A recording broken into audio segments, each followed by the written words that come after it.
ahora quisiera que los ponentes, los cuatro ponentes, pudiéramos tener un diálogo sobre los temas que han presentado en unos 15 minutos y después dar pie a que haya una ronda de preguntas que el auditorio o comentarios que el auditorio nos pueda hacer. En ese sentido, les pediría al público en general que está con nosotros en la sesión, pues que bueno, que plantee sus preguntas por el chat o manifiesten su deseo de participar en voz para que lo registremos y vayamos definiendo algunos turnos.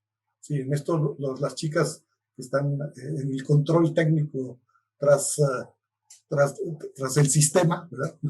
No nuestras bambalinas, sino tras el software de esto, me van a asistir un poco en este tema. Pero bueno, yo plantearía el asunto a los ponentes. Bueno, a partir de lo que vimos el día de ayer, lo que abordamos el día de ayer y lo que ustedes nos han comentado, bueno, pues parece ser que el fenómeno de la ciudad, de la urbanización, sobre todo en contextos como el de América Latina, generó grandes conflictos. Generó un conflicto de la ciudad por su forma de desorganización, su desigualdad social y la suma de problemas que todos en ciudades como las nuestras padecemos. Y bueno, y eso ha hecho que haya una cierta crisis del modelo de urbanización que se siguió hasta el momento. Pero en paralelo ha habido en la historia digamos, del urbanismo y del desarrollo, de la planificación del desarrollo, como ya nos señaló Memo y Maruja en estos eventos internacionales desde años atrás, pues siempre esta idea de procurar por el bien común, de ir al fondo de los problemas del hombre, de una posición humana, no perder de foco este tema de los valores humanos dentro de la ciudad, pero en conflicto con este asunto del proceso de urbanización. Hubo buenas, a partir de estas iniciativas, de estas recomendaciones, del desarrollo disciplinar de muchos, del urbanismo, la arquitectura, la sociología, en fin, muchos campos del conocimiento, apuntaron hacia dónde deberíamos orientar para tratar de resolver estos problemas que nos aquejan. Guillermo Díaz Arellano nos presentó algunos ejemplos, poniendo énfasis en el tema de Singapur como un caso exitoso. Maruja nos presentó unos temas virtuosos. Ayer hablamos sobre ciertos principios que parecía que son válidos y que debemos replicarlos, y de repente nos cae esta situación de la pandemia y nos da un frenón en seco y nos recluye a todo el mundo durante prácticamente 6 meses en nuestras casas. Y que es la negación de las actividades, lo que hemos trabajado en estos 6 meses es la negación de la vida social y la vida colectiva, tal y como la habíamos venido conociendo en este contacto y en estos espacios que son la ciudad. Y bueno, y entonces eso ha generado toda una incertidumbre, una serie nos ha puesto a pensar, bueno, ¿qué pasa? ¿Cuál es el futuro? ¿Verdad? Sobre todo con la incertidumbre de que esto no cambia. Ahora en Europa están entrando a un rebrote y nuevamente vuelven a apretar las medidas, y bueno, y esto genera mucha inquietud, mucho desconcierto, y como señalaba María Celeste, pero hasta problemas psicológicos en las personas y en la psicología social también. Bueno, entonces se han hablado algunas cuestiones, como lo que nos señalaba Antonio, de recomendaciones o medidas emergentes, primero para el confinamiento y ahora para la reapertura. Pero son medidas de transición. Uno podría pensar que algunas de estas medidas, pues no hay otra alternativa. Algunas medidas podrán, como yo señalaba, podrán mantenerse, pero otras muchas no. No podemos vivir recluidos o aislados o guardando una distancia en una comunidad urbana de 7.500, en una comunidad global de 7.500 millones de personas, y que su forma natural del hábitat, del espacio para estas personas es la ciudad. Entonces, Maruja y Memo planteaban, bueno, pues es que tenemos que reinventar, reajustar, renovar, y ante este reto, ¿verdad?, verlo como una oportunidad. Entonces, a cada uno de ustedes, a Guillermo, María Celeste, Antonio y Maruja, ¿cuáles creen ustedes son los puntos en los que tendríamos que enfocarnos, no en la situación emergente de los próximos 6 meses, sino la ciudad a qué debería apuntarle en un futuro próximo a partir de esta situación en la que ha sido un frenón a nuestras tendencias que habíamos venido manifestando hasta el momento? ¿Quién se anima primero? ¿Guillermo? Vamos en el orden en el que presentaron. Guillermo. ¿Sí me escuchas? Abre tu micrófono, Guillermo, por favor. Sí, en el orden que tú digas, Sergio. Sí, un comentario como tú quieras. No tiene que ser en el orden que nos presentaron. A mí me gustó mucho de lo que dijo Maruja. Me gusta mucho lo que ella dijo cuando dijo que habló de prácticas virtuosas. Pues no es para que copiemos las prácticas. Los grandes arquitectos que han sido triunfadores en el mundo, pues no copian, ¿no? Por ejemplo, en el caso de un pequeño caso por su escala, que es el de Luis Barragán, pues él nunca copió lo que existía ya en los conventos, las fuentes, los arcos, tal cual, sino que los transformó.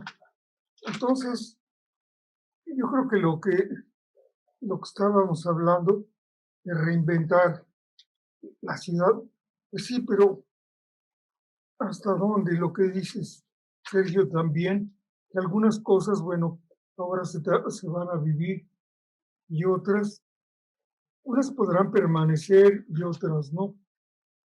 Pero yo creo que ya no estamos en la época del modulor que dictaba otras dimensiones, ni tampoco estamos en la época ya de cuando se pensaba que la ciudad debería de tener en un punto el área de trabajo, en otro la vivienda, en otro lo del esparcimiento. Sí, pero trasládate del área del trabajo al esparcimiento y trabaja y vete hasta la otra área, diferentes áreas de la ciudad. No, eso ya no. Pero lo que sí me parece muy interesante es lo que dice Singapur. Ok, yo soy una ciudad isla. No se trata de que mi lección sea cópienme, pero sí pensar en lo que debe de ser las soluciones en las que si tú estás en una ciudad, pues tienes que tener el equipamiento necesario alrededor. Nosotros tenemos alumnos en la Universidad Metropolitana que se tardan 1 hora y media o 2 horas para llegar desde sus casas a la universidad. Alguna vez yo comenté con un amigo colombiano cuánto me tardaba yo para transportarme en la Ciudad de México y me decía, ya ves cómo hablan en Colombia, oiga, en ese tiempo podría ser un doctorado. Son muchas horas las que se dedican al transporte.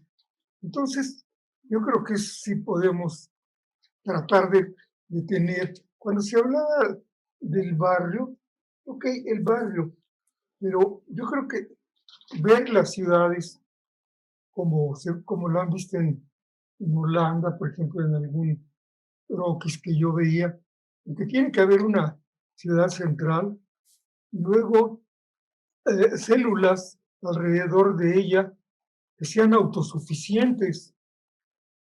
Bueno, eso a nivel ciudad. Singapur, aunque sea pequeña, tiene eso.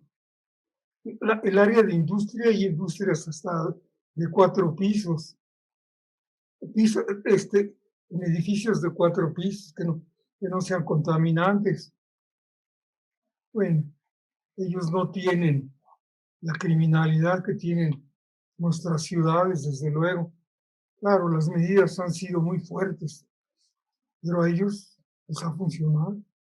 Entonces, yo creo que eso es muy importante. Cuando se habla de 15 minutos, pues sí, qué mejor que vivas en una ciudad en la que tú puedas llegar a los equipamientos que necesitas para el abasto, que te puedas desplazar por áreas agradables.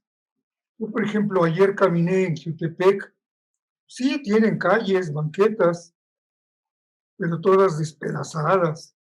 Entonces, te dicen que son peatonales, sí, pero peatonales llenas de agujeros, de hoyos.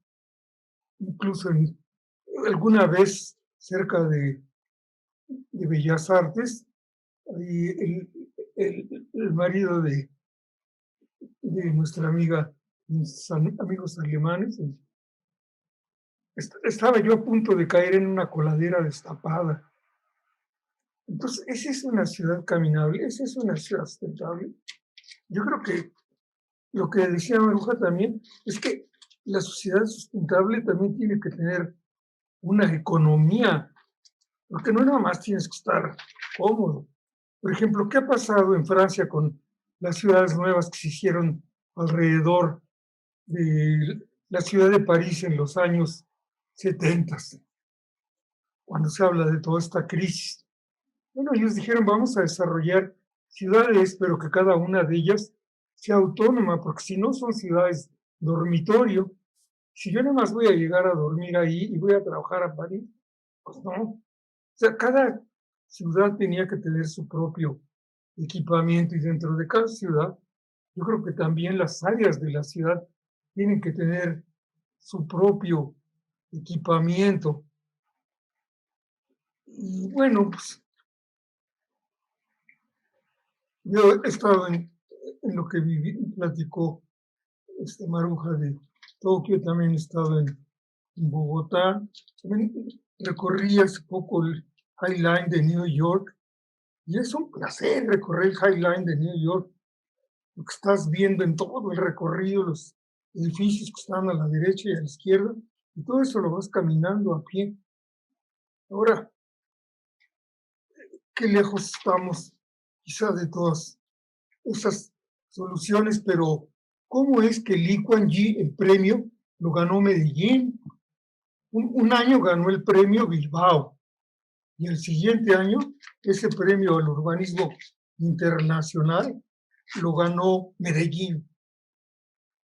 ¿Cómo es que lo ganó sin ser una de las ciudades más ricas en el mundo? Porque dio soluciones con un presupuesto que tenían ellos y lograron unos avances que les hicieron merecer ese premio. Entonces, bueno, pues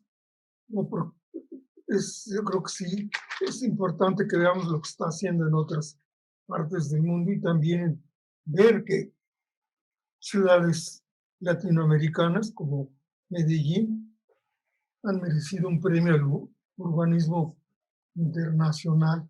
Mucho tiempo que se decía que la vivienda era una máquina para vivir, pero yo creo que, como decía Esquerra, más bien es una máquina para amar, una máquina para habitar. Si te van a meter a la máquina como tornillo, pues no, tiene que haber algo más, tiene que haber las emociones. Y las ciudades sustentables son importantísimas. ¿Cómo puedo hacer que la gente viva, pero cómo también puedo hacer que la gente que vive ahí pues pueda acceder a la vivienda? Ahorita en la pandemia no es lo mismo que vivas en un departamento de 60 metros, 8 personas, que vivan en un departamento de 150 metros cuadrados, 2 personas. Entonces eso es decir que dice la Constitución que todo mexicano tiene derecho a la vivienda. Si no tiene ni para pagar la renta, no tenemos ni para pagar la renta. Pues bueno, Sergio. Bueno, muy bien, Guillermo. Muchas gracias. Antonio, ¿algún comentario? ¿Mm? Mogollón, no sé casi por dónde empezar. Bueno, En pues, principio, no sé, por darle la réplica a Memo, al que, por cierto, aprovecho para saludar. Me alegro muchísimo de verte, Memo. Pero, en cualquier caso, sí, efectivamente, tenemos el mismo problema, yo creo, en todos los estados. En nuestras constituciones aparecen el derecho a la vivienda, el derecho al trabajo y tal, pero claro, están dentro de ese grupo de derechos que se consideran derechos sociales y no son derechos fundamentales, entonces como que parece que tienen una categoría menor, pero indudablemente es una reivindicación que yo creo que hay que mantener constantemente, que todo el mundo tiene que tener derecho a eso mínimo, a trabajo, a sanidad, a educación y a vivienda. Bueno, eso valga como reflexión. Sobre la pregunta que lanzaba Sergio sobre cómo va a cambiar la ciudad con la pandemia, si va a cambiar la ciudad por la pandemia, si va a ser algo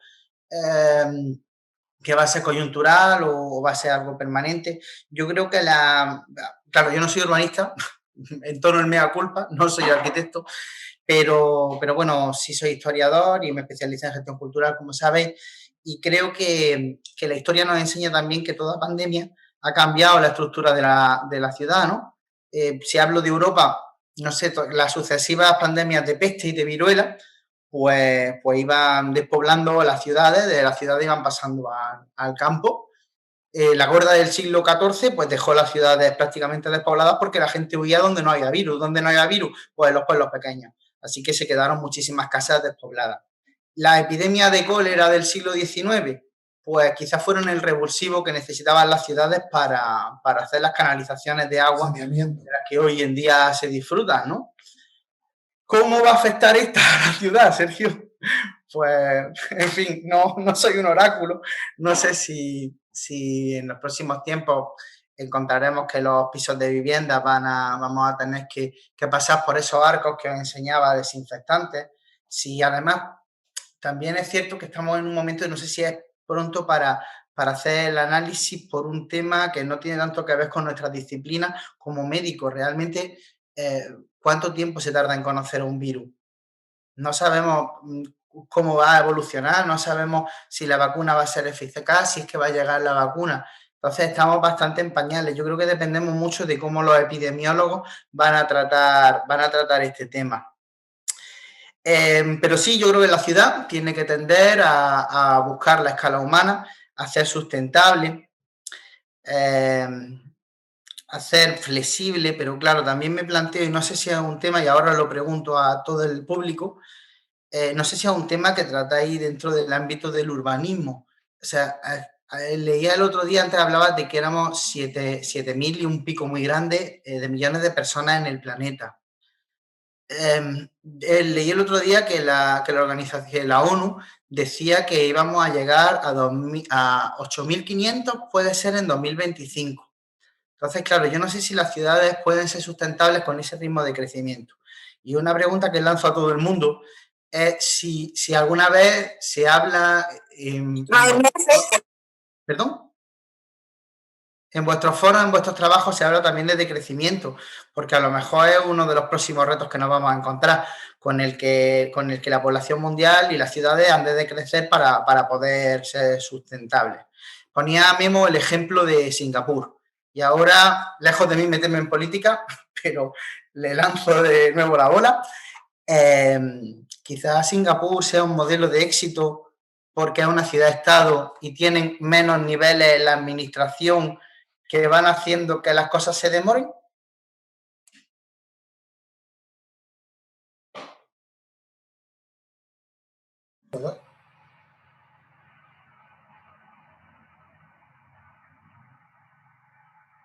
¿Qué pasó?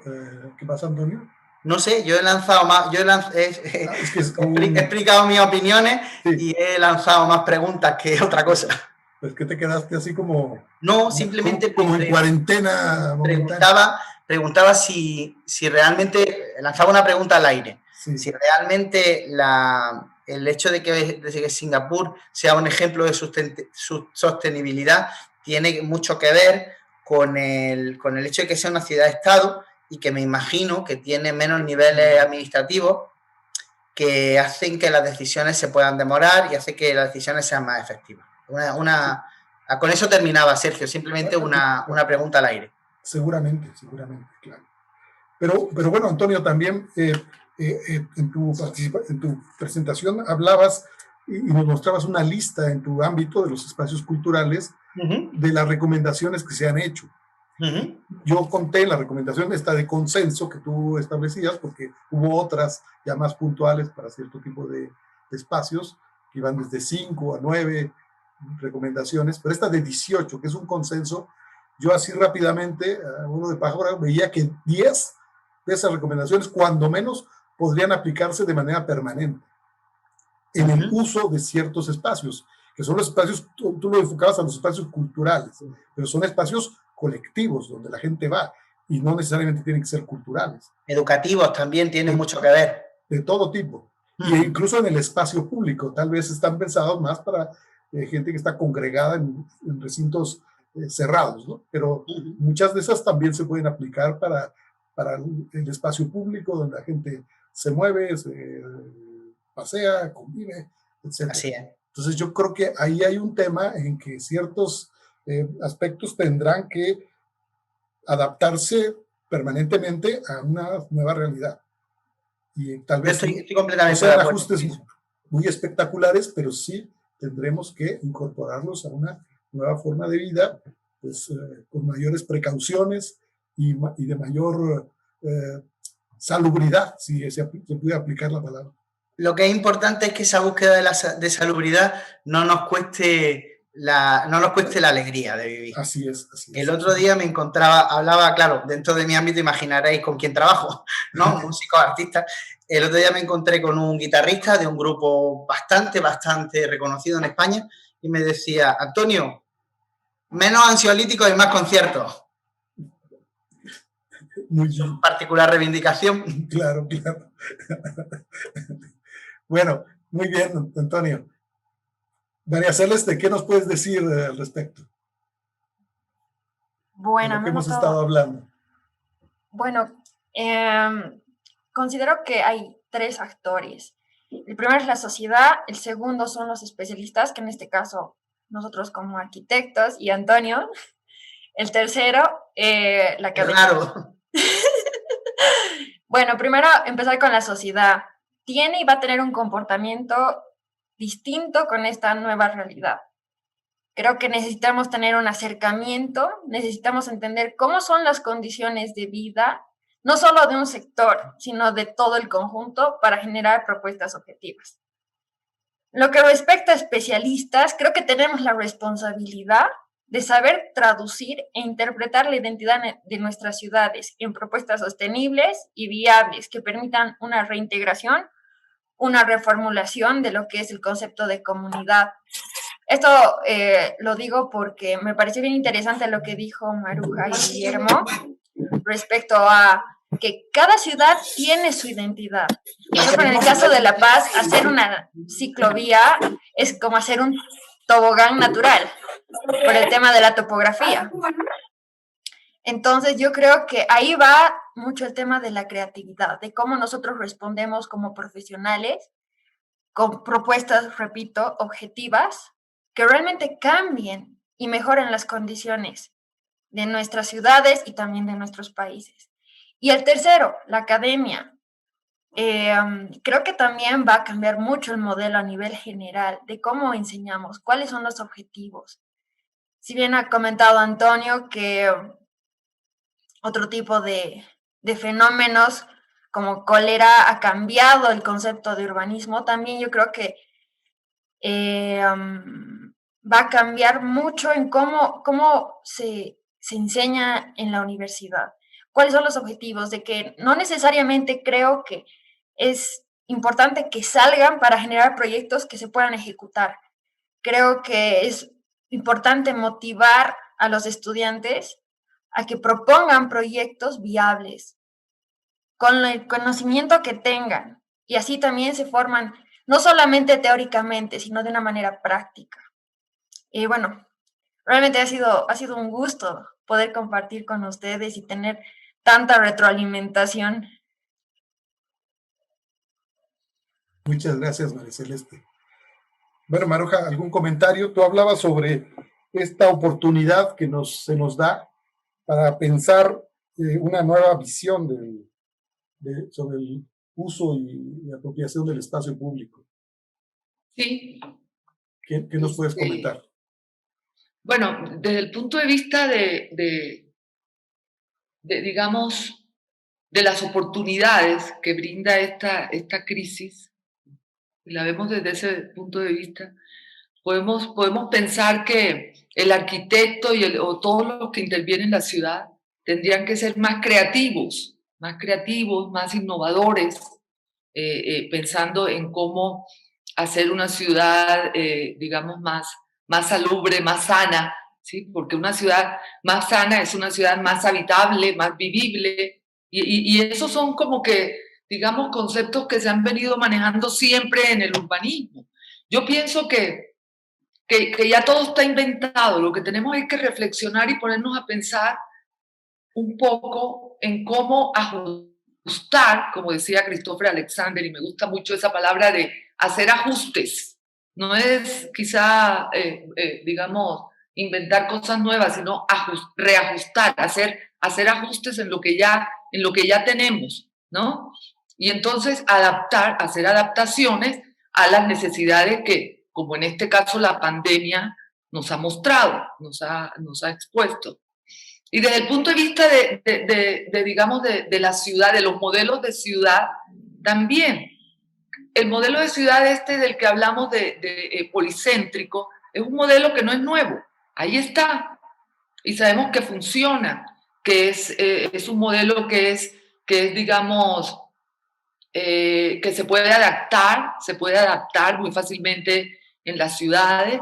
Puede ser, quizá no en todas las ciudades, en ciudades como México, quizá a nivel más, digamos, más de colonias, o de sectores, o de grandes sectores en la ciudad podría funcionar. En ciudades pequeñas, que son la mayoría, podría funcionar fácilmente, y es un modelo que está ahí y del que podríamos echar mano.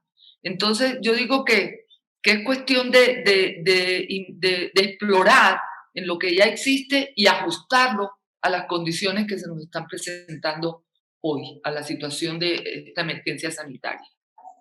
Entonces, nada más se necesita. Muy bien, Maruja. Ahí nos han llegado unos comentarios por el chat. Voy a leer algunos porque son varios.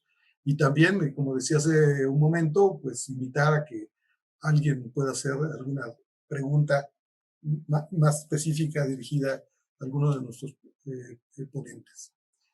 Tenemos una pregunta de Silvana Codina, nuestra gran amiga desde Rosario, en Argentina, también partícipe del seminario, y escribe en el chat: la reclusión en pandemia se da en el ámbito de la vivienda. Allí puede haber paliativos y nuevos paradigmas creativos. Pero el espacio público es contenedor de la vida en común. Se debe ir detrás del desconocimiento científico o trazar un compás de espera para recuperar la ciudad, que es resultado del devenir histórico, nos pregunta. Es un comentario con una reflexión de preguntas hacia el final. A ver si encuentro algún otro por aquí. Hay una pregunta también muy particular para Ignacio, para Antonio. Qué confusión. ¿Verdad? ¿Por qué? Yo no sé por qué tuve ese cruce de cables. Claro.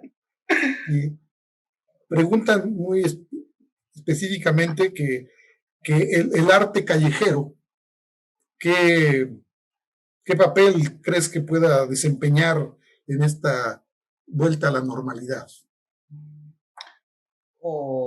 ¿Respondo ya o sí? Sí.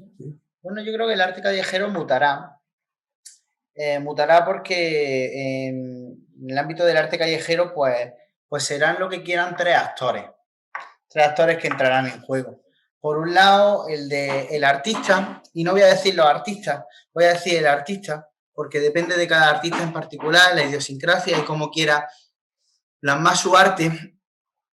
Por otro lado, el segundo actor será la opinión pública, lo que lo que entre todos los ciudadanos pensemos de ese arte y lo que nos mueva, y a través de nosotros también las demandas que le hagamos a la cuarta parte, a la tercera parte, que sería la administración pública, cómo defienda el arte urbano. Entonces está claro que el arte urbano cada vez más, no sabría deciros, pero muy probablemente a partir de los años 60 en Estados Unidos y después se ha ido, en fin, se ha ido desplegando por todo el mundo, pues se está considerando cada vez más pues una expresión. Antes era como muy reivindicativo, algo súper transgresor, pero ahora realmente está súper consolidado. Hay mucha gente que incluso pide a artistas callejeros para que decoren sus casas, lo consideran como un símbolo de prestigio, sus comercios, cada vez más en parking. Un parking, por definición, es una cosa, cuando se construye, por lo menos hasta hace unos años, una cosa gris, fría.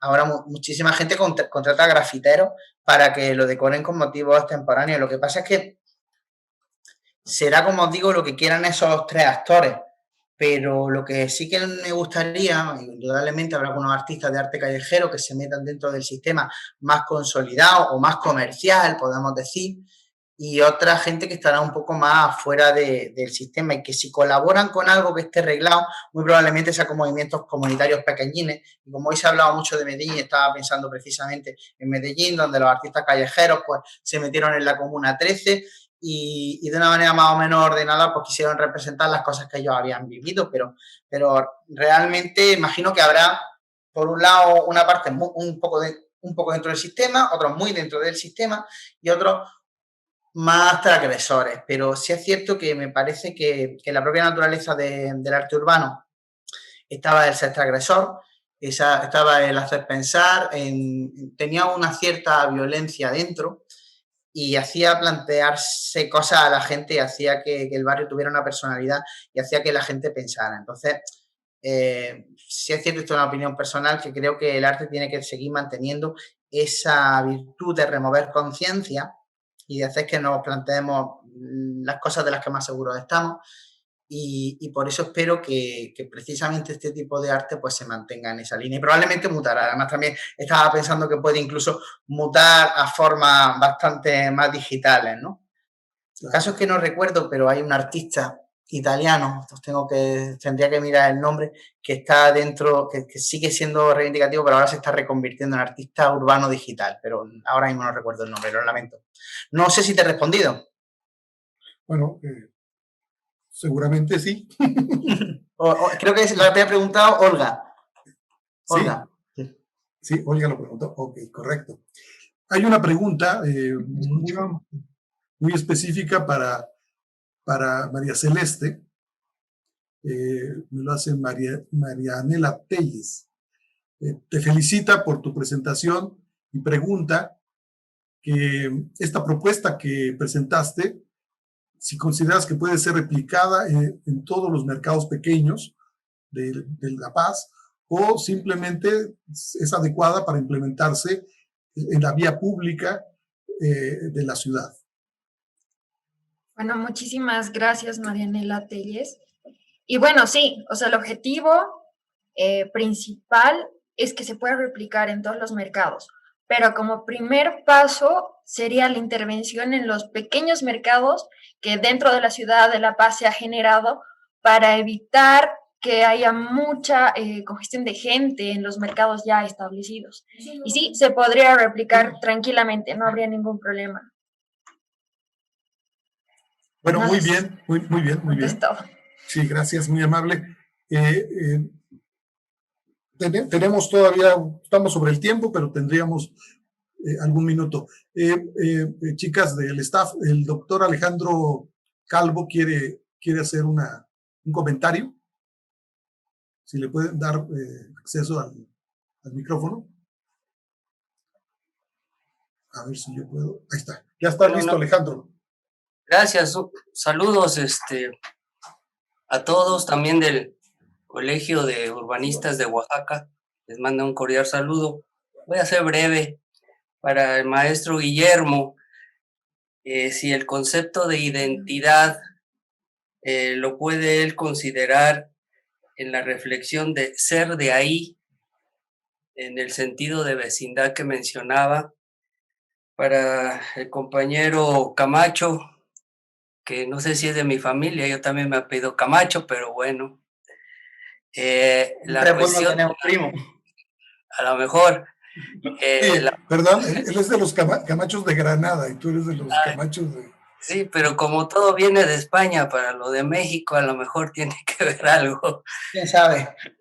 El comentario para ti, amigo, es si la tecnología, lo virtual, los que vamos a eventos de teatro, eventos, pues nos gusta sentir en vivo la situación. ¿Tú crees que la tecnología pueda llegar a acercarse tanto a experimentar lo vivo en lo que es tu tema? Y si me permites, para la maestra María Celeste, en su diseño de su módulo, ¿qué tan importante sería considerar la arquitectura de integración? Sobre todo que estos comercios informales se dan en los centros históricos. Y finalmente, para la amiga Maruja, creo que el espacio público va ligado a entre otras cosas, a un estudio integral de vialidad y transporte, con la idea de generar redes de espacios como los que mencionabas en Monterrey. Eso es todo, Sergio. Muchas gracias y saludos desde Oaxaca. Antonio, Alejandro preguntaba algo interesante sobre la virtualidad en la actividad de los creadores. Sí, yo voy a ser muy claro y muy breve. No, o sea, no, lejos de mí poner trabas a lo que el futuro nos venga, lejos de mí no querer que las cosas se renueven y que sigan avanzando. O sea, quizá en un futuro sí, pero ahora mismo yo tengo bien claro que la experiencia estética, que es en realidad lo que creo que cambia a la persona y la que la hace mejor, y lo que a fin de cuentas que comentaba antes hace una sociedad más feliz, eso se puede vivir indudablemente en una película, en una serie de Netflix, pero ver la ópera, y coincidiréis conmigo, ver la ópera Los Miserables, ver la ópera, la última versión de Hugh Jackman que ha sacado Hollywood, que verla en directo, es una experiencia completamente distinta. No digo ni mejor ni peor, digo completamente distinta, pero no lo puedes sustituir en absoluto. Es más, y te pongo varios ejemplos, Alejandro. Nosotros en una asociación que tenemos de gestores culturales que intentamos profesionalizar nuestro empleo, nos hemos hecho gestores de conciencia de la virtualidad. Lógicamente, en esta situación, ¿qué pasa? Que prima siempre la seguridad sanitaria. Entonces, lógicamente, nos reunimos. Pero tenemos bien claro que no son iguales los acuerdos a los que se llega a la gente en presencial como lo que puedas ya hacer a través de una pantalla. Porque tienes otras prioridades, porque estás pendiente de lo que pasa en tu casa, porque tu perro ladra, por cualquier cosa. Son distintas. Y eso, llévatelo a la experiencia estética. La experiencia que se vive cuando te hace llorar una ópera de Puccini nunca va a ser igual vivida a través de una pantalla, o por lo menos por ahora no va a ser igual vivida una experiencia de la pantalla. Y ahora te estoy hablando desde el punto de vista romántico, ¿vale? Pero si nos pasamos incluso a un punto de vista un poco más capitalista, un poco de vista más de comercio, ¿vale? Es que también tú no estás... Me preguntaba una amiga el otro día, quiero montar una galería de arte de artistas menorquines, que es una isla que pertenece a las Islas Baleares en España. Digo, ¿quieres vender arte? Pues no vendas arte, regala experiencia.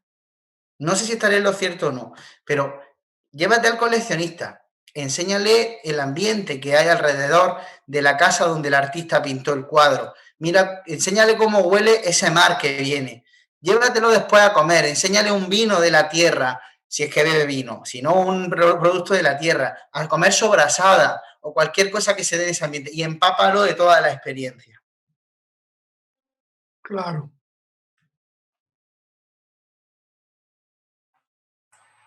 Muy bien. Bueno, Maruja no oyó la pregunta, Alejandro, porque se desconectó, apenas está regresando, pero bueno, yo le comento más adelante lo que tú le comentaste. Yo solicité la palabra, Sergio. ¿Quién? ¿Javier Márquez? ¿Sí? Bueno, si es un comentario, pregunta breve, porque ya estamos sobre el tiempo. Adelante. Es muy breve. Saludándolos a todos, creo que es muy importante el haber alejado, o considero que se está alejando un poco del urbanismo de Nueva York, y nos orientamos un poco al urbanismo que se está creando, como lo comentan ahorita, en Medellín, en Barcelona. Creo que los retos son muy importantes. Coincido en que hemos dejado algunas costumbres, algunas actividades que hacer para y actualizarlas en este momento de pandemia. Termino. Un gran reto que tiene la humanidad es la Olimpiada que está tomando tu comentario, Antonio, de los eventos grandes, masivos, la Olimpiada que está en Tokio. Yo creo que ahí vamos a medir algunas experiencias, vamos a aprender mucho y considero que en este tipo de foros también puede haber aportaciones que después se puedan bajar a la ciudad. Es todo, Sergio. Gracias y saludos a todos. Bueno, muy bien por tu comentario. Gracias. ¿Alguna otra pregunta, comentario final para que cerremos? Si lo hubiera del público, ¿algún comentario, pregunta? Bien, entonces yo les preguntaría a nuestros ponentes, a María Celeste, si quisiera hacer algún comentario breve, final, de cierre de la sesión, y después pedirle a Antonio, a Maruja y a Memo, comentario breve, final, a manera de cierre. Sí, bueno, muchas gracias. Nuevamente voy a repetir otra vez por el espacio.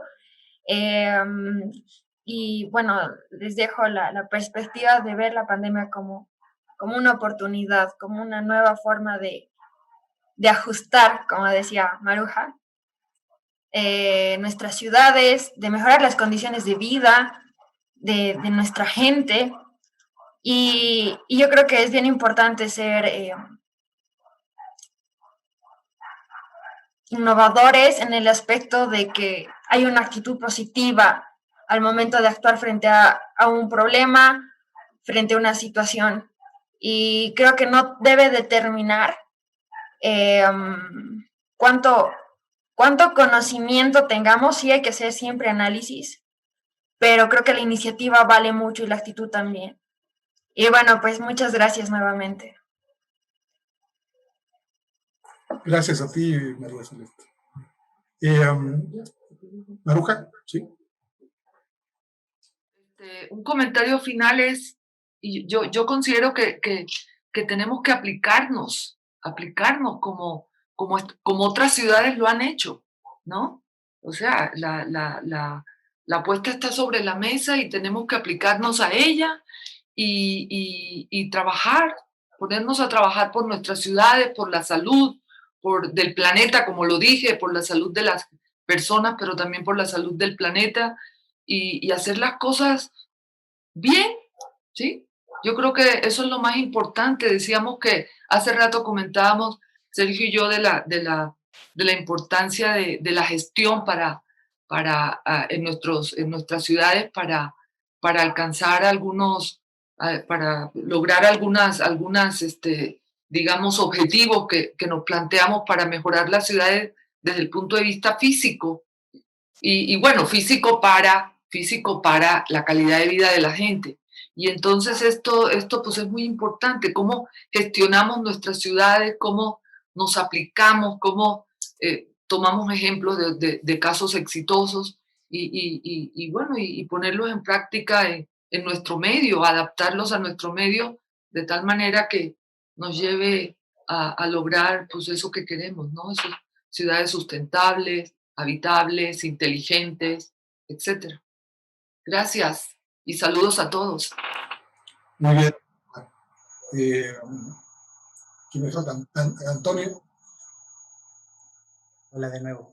Bueno, en primer lugar, de verdad, daros las gracias porque he pasado un rato buenísimo, sea la hora de la noche que sea. Muchas gracias por este rato estupendo. Y bueno, yo a modo de conclusión, quizás lo único que quiera es añadir a todo el debate el concepto de tiempo. Nosotros, cada uno en su ámbito, que gestionamos recursos que después van a revertir en la ciudadanía, van a revertir en lo público, a veces me da la impresión, y además venía de un periodo bastante intenso de actividad, daba la impresión de que había que hacer, había que construir, había que diseñar y además teníamos plazos y encima los políticos nos apretaban y entonces había que sacar unos presupuestos y todo se hacía rápido. esta pandemia nos ha enseñado que el mundo se puede parar. Esta pandemia ha sido mala. Yo lo tengo claro, mientras muera gente, esta pandemia ha sido mala. Claro, claro. Pero nos ha convertido a todos en personas con tiempo. De pronto el mundo se ha parado, de pronto hemos tenido momentos para reflexionar. Quizás de esta pandemia deberíamos de aprender a reflexionar, a tener tiempo para meditar, a dejar la prisa a un lado y a meditar, porque además, aunque nos tomemos ese tiempo, va a ser bueno después para los ciudadanos a los que servimos. Muy bien, gracias, Antonio. Aquí me falta Guillermo, un comentario final de cierre. Sergio, gracias por este espacio en que nos permites compartir. Y yo fíjate que estoy de acuerdo con lo que dice nuestro amigo, queridísimo Antonio Camacho de Granada.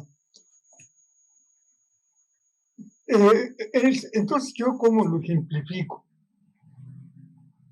Hubo un tiempo en que se hablaba del flaner. ¿Qué es flaner? Es una palabra que se ha popularizado y quiere decir vagar la ciudad. Ya no vas como turista al lobby del Hilton a tomarte un whisky, no, vagar la ciudad, vagar los pueblos. Entonces vemos que los grandes literatos y poetas como Victor Hugo, como Charles Baudelaire, como Juan Rulfo, como Gabriel García Márquez, no te los imaginas si no estuvieron en contacto con el medio ambiente, desde luego que es importantísimo. Pero pues ahorita estamos en una situación de emergencia. Yo nunca había vivido un tsunami. Ya nos hizo reflexionar Antonio en la pandemia, en lo terrible que fue el siglo XIX, por ejemplo, con el cólera. Pero yo lo veía todo eso muy lejos. También los tsunamis los veía muy lejos. Pero ahora que nos ha tocado ver tsunamis, que nos ha tocado ver grandes temblores, terremotos, pues yo creo que tenemos que estar, no sé si tenemos que, pero pues a mí sí se me despierta la conciencia de que, bueno, esto fue en el siglo XIX, ahorita está sucediendo. Si vemos los libros de la Edad Media de Boccaccio, como ya sus cuentos se contaron también porque estaban encerrados en una epidemia. Entonces, como que hay una ignorancia en mí, por ejemplo, toda mi vida ignoré la posibilidad de estar en una pandemia. Yo estaba listo para un próximo viaje, pero pues ahorita ya no sé a dónde va a ser el viaje. Ojalá que no sea galloso. No. Entonces, Eso fue un comentario malo. Mexicanismo. y luego recuerdo una vez que recorríamos Elizabeth, Maruja, Jorge Larguinal y tú, Sergio, recorríamos Madrid porque fuimos a hacer una exposición de imágenes, de fotografías en la Casa de México. Yo recuerdo que recorriendo Madrid, ustedes se casaron en Madrid y vivieron en Madrid, Maruja y tú, pero entonces decías tú que las calles de Madrid estaban llenas hasta esas horas de la noche, porque los espacios de sus departamentos son muy pequeños. Yo creo que no es el espacio público, es nada más un espacio a donde te vas a relajar. No, es que ya no aguanto este encerramiento porque estoy con 8 gentes en un cuarto de 40 metros, necesito tener vida, yo necesito caminar, necesito salir a las calles. Entonces yo creo que esto está muy en relación el espacio público también con esos espacios a donde vivimos. El que hizo la Cruz de Plazas en Guadalajara decía que para él el espacio público era la sala de la casa, era el equivalente a la sala de la casa. Y lo que se ha dicho aquí de que pues ahí ya se puede convivir entre gentes de diferentes economías, de diferentes puntos de vista, como lo vemos cuando entramos al Museo de Antropología o zonas así de la ciudad, o en las ciudades en las que hemos recorrido, simplemente Cartagena. ¿Cómo te imaginas Cartagena sin espacios públicos, cada quien en su casa, encerrado? No puede ser. Pero así estamos viviendo. Muy bien, muchas gracias, Guillermo. Bien, antes de terminar, quisiera mencionar, probablemente algunos de ustedes ya lo vieron, en el chat nos mandan saludos de diferentes partes. La arquitecta Grace Pesantes, que estará con nosotros el día de mañana, desde Guayaquil, Ecuador. De Oaxaca tenemos varios saludos. Silvana Codina, que ya lo mencioné, desde Rosario, Argentina.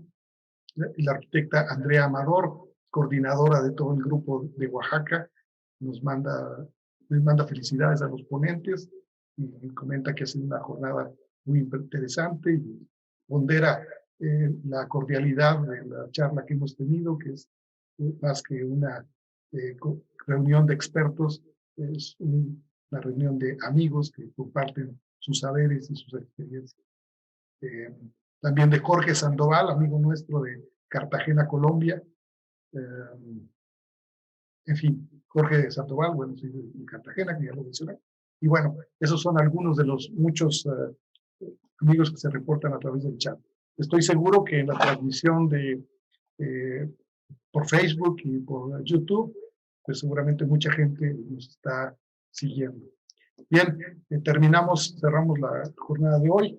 Mañana los esperamos a la misma hora, a las 4 de la tarde, para iniciar abordar el tercer tema que hemos planteado con el título de Retos y límites de la educación, el trabajo y la recreación a distancia, después en casa.